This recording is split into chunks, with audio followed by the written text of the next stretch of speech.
Hello students and welcome back. So today what we're going to do is we're going to do some importing.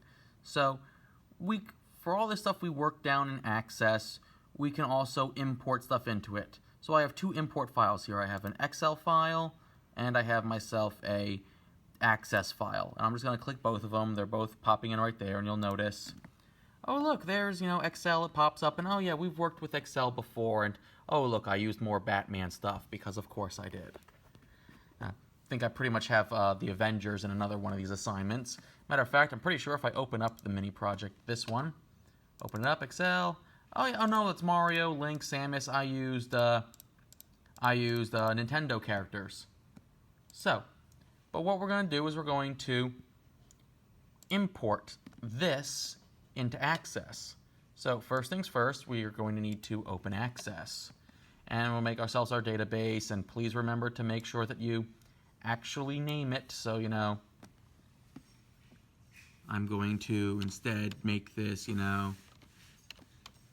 my name, and I'll say this is, I don't know, this is Thursday example.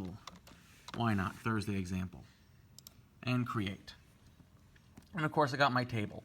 So, before we used the Home tab, and we wound up, changing views and whatnot. But there's other tabs here. There's the Create tab, which we can create more stuff. We can create another table, a query, a form, and all that sort of fun stuff. There's also this thing called External Data. And I can have importing stuff, or I can export stuff. I can put stuff into Access, or I can take stuff from Access elsewhere and take it elsewhere. So first thing, I'm going to just simply import this Excel spreadsheet. So get rid of that, and I'm just going to go and find it. So I'll go to Import and Link, hit Excel, and it's going to go, oh, by the way, what do I want to do? Now, there's a lot of different things here. I can either add the copies to an existing table, or I can import the data into the current database. So the current database right now is empty, so I'll just use that. And let me just browse and find where it is I need to be. So obviously I downloaded it, so, oh, look. There it is, Week 9, Mini Project 3, Import File 1. Yeah, I'll open that, and I'll hit OK. And then it's going to give me a couple of questions. So it's going to ask me, first off, does my first row contain my column headings? If yes, is student ID a category? Is first name a category? Or, sorry, field.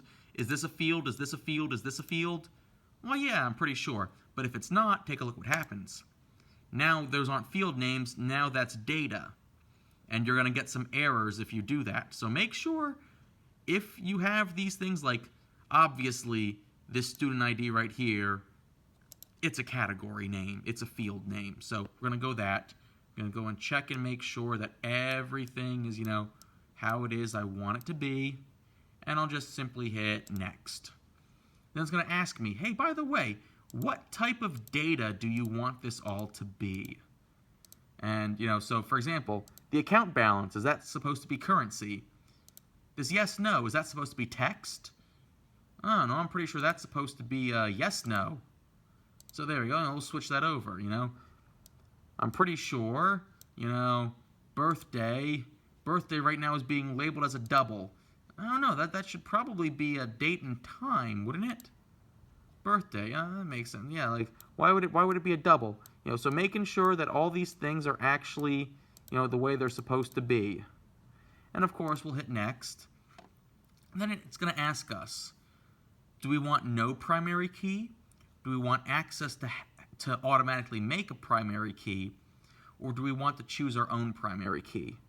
Now remember, the primary key is the thing that guarantees that everything is going to be unique.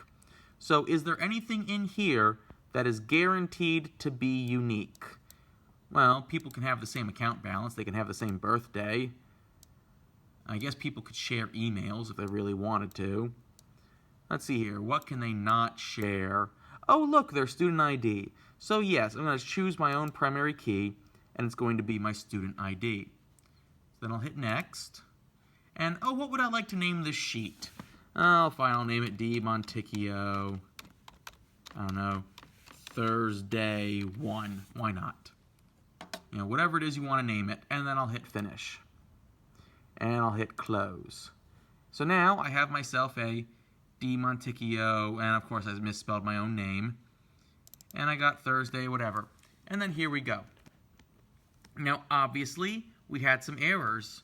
It doesn't always work out the way you want, so it'll tell me field type present 2, 3. So basically, it's telling me the entire present row did not work, which obviously, if I look at it, it didn't work. So sometimes that'll happen, but everything else appears to be working relatively well. The birthdays got converted from into birthdays.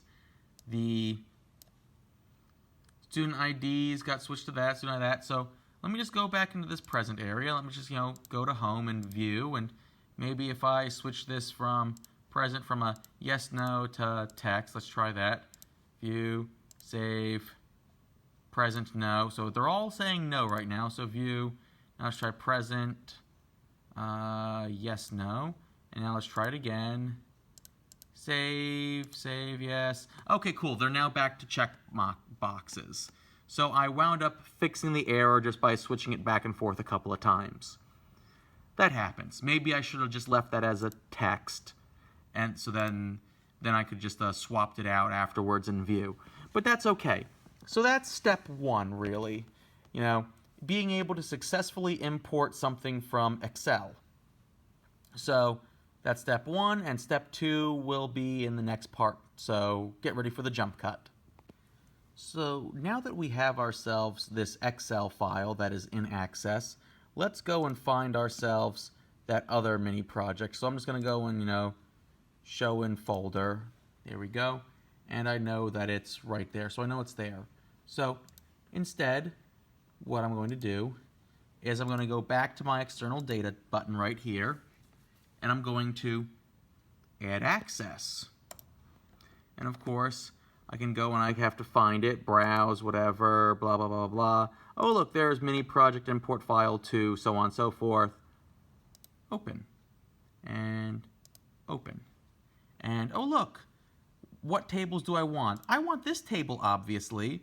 So I can hit OK and, close it all out. And yes, look, now it's in here. So I have this example table is also in here. So I have close, and I have close that out. I, in fact, have 2 tables that are in here. But obviously, they're not together. So by simply going into Access and adding it, that's one thing. And going into Excel and adding it, that's another thing. But we have not actually added these 2 tables together. So let me just keep my example table out, because that's the one that I imported from, Access. And let me just go into View, and let me just make sure. So student ID is a text. Count balance, currency, yes, no, date, time, all that sort of fun stuff. So I have myself my Access file. Let me go back to my external data, go to Import from Excel. Let me go and find the same file I was going to import anyway. But this time, instead of importing it into a new table, I'm going to append a copy. So basically, I'm going to add it to this table. See how the D Monticchio example table, D Monticchio example table. So now, instead of being its own separate table, it should, when we're done, get put on top of this one. So instead of it being 5 long, it'll be 10 long. And so I'll hit OK. The table I'm trying to append is currently open and must be closed. Do you want to save the changes and close the table? Basically, Access will not let me do anything when something is currently open. So I will save and close it. Save and close it. Yes, save and close it. So yes, do I want to do this? Yes, I do. And oh, let me just import it. Finish. Finish. Close. So now let's take a look at this import table here. Did it get bigger? Why, yes, it did. Take a look at that. It added everything. Both tables together. By appending the table, I'm adding it on here.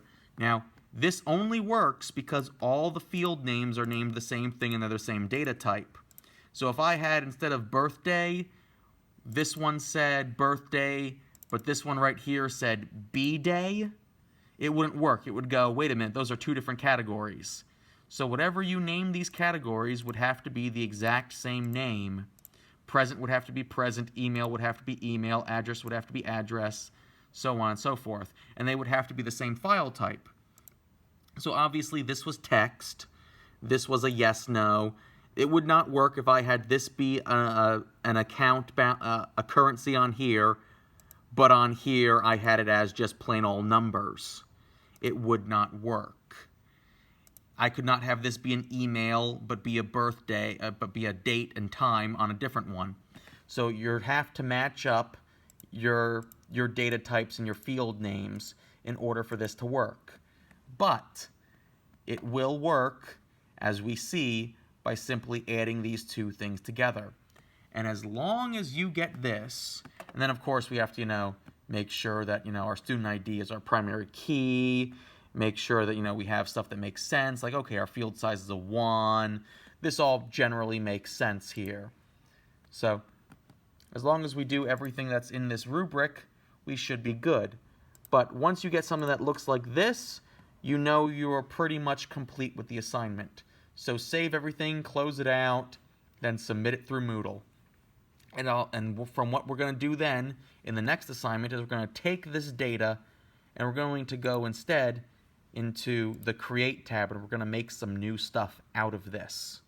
So thank you very much. See you in the next video.